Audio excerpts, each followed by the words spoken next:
We should be cleansing our homes at least once a month, especially around full moon and anytime that you are moving. If you feel something off in your home, that's also a great time for you to cleanse your space energetically. Please note that sometimes people have portals in their house, and if you feel like that's the case, you'll see a lot of funky stuff happening in your home. If that is the case, then I recommend reaching out to a local professional to help you to cleanse your space. The first tip is to use sound healing, sound cleansing. Sound is one of the most powerful energy modalities out there because it just penetrates.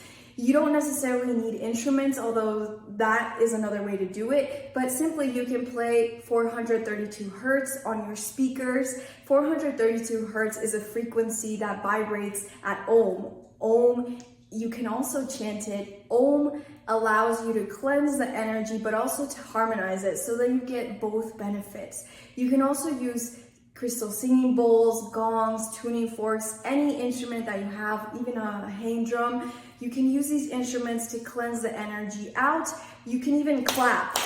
Clapping in the corners is a great way for you to dispel energy, as oftentimes energy will tend to get stuck in the corners of rooms. Step number 2, or tip number 2, is herbs, using herbs. So you can hang fresh rosemary in the corners, or you can burn rosemary. You can also use Palo Santo. I heard something fascinating in my travels. So I've been to over 30 countries trying to learn energy practices from talented masters around the world. And in Asia, I heard some aunties explaining that they no longer use sage and instead choose to use Palo Santo because sage only works until noon, when the sun is at its highest, and Palo Santo will work throughout the whole day. Also, sage tends to just cleanse the energy, whereas Palo Santo will cleanse but also bring in good energy.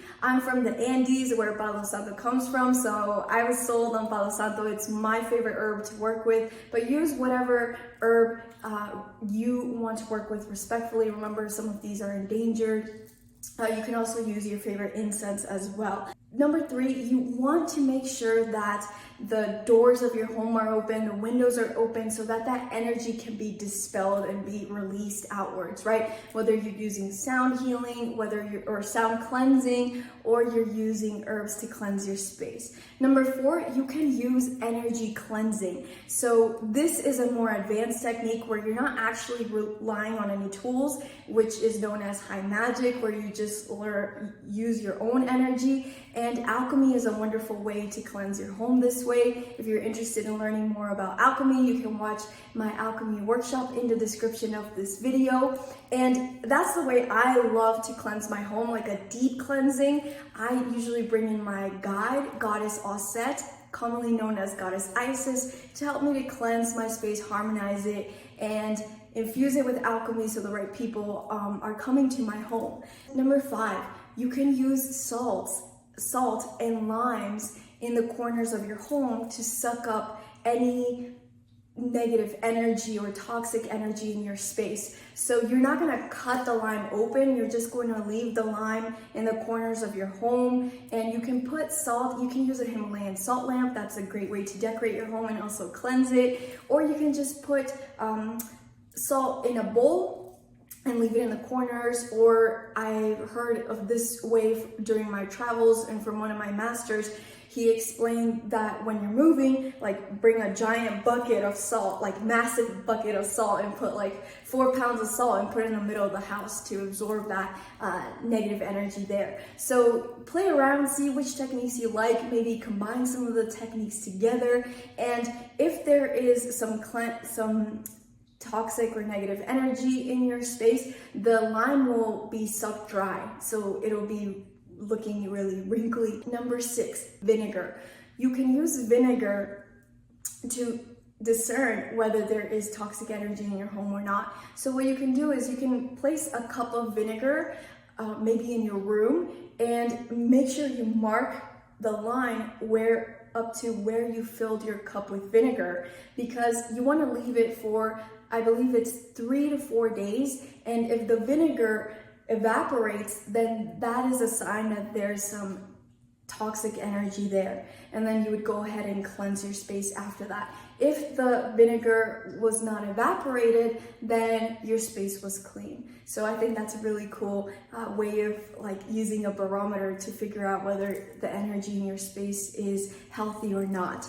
Okay, now moving on to number 7, and this is one of my favorite things to do as well. You can work with the earth guardians.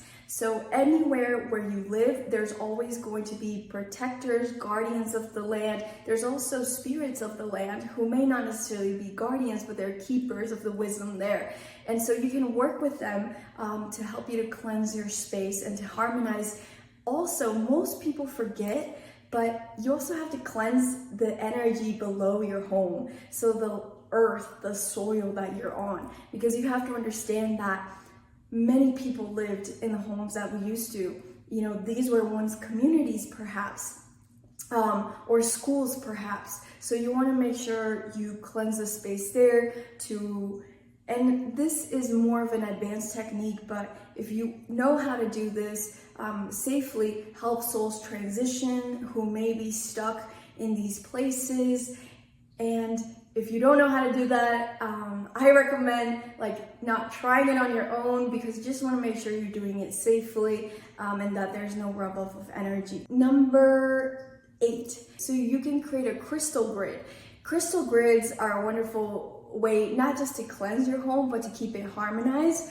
And you, just like you make a crystal grid on your altar or in the center of a circle in a ceremony, you would also create a giant crystal grid around the perimeter of your home. So let's say you have a garage, you have a front yard, a backyard. You would be making sure that all of your home is encompassed within that crystal grid, and making sure that you are using crystals that are harmonized with each other and that are also symmetrical.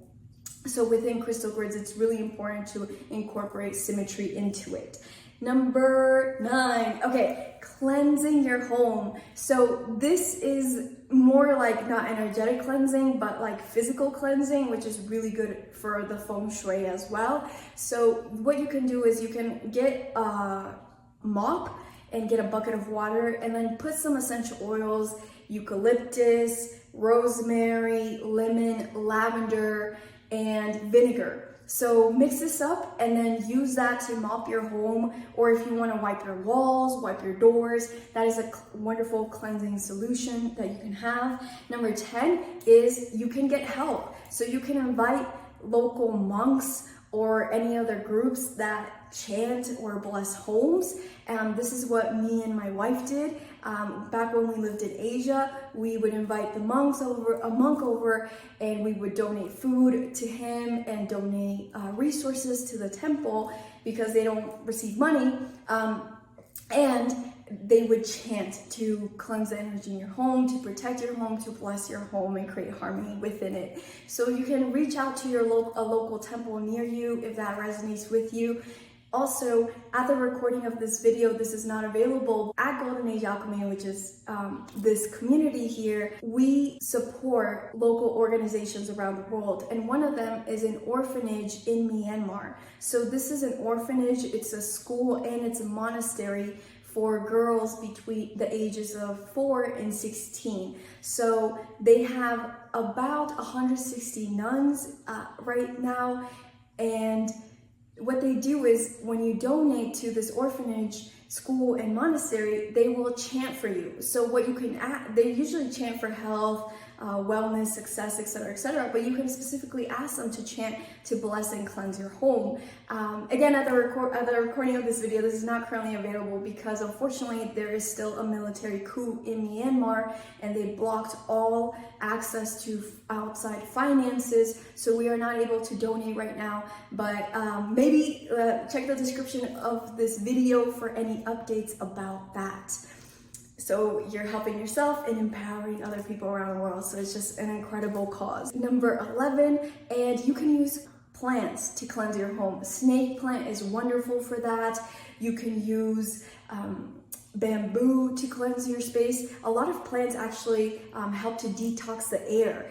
but it also helps to clear the energy in your home. So maybe go to your local nursery and plant shop to figure out what plants are the best at detoxing air levels, and likely those plants are going to help to cleanse your space. Again, snake plant is one of my favorites, and they're very affordable and you can find them everywhere.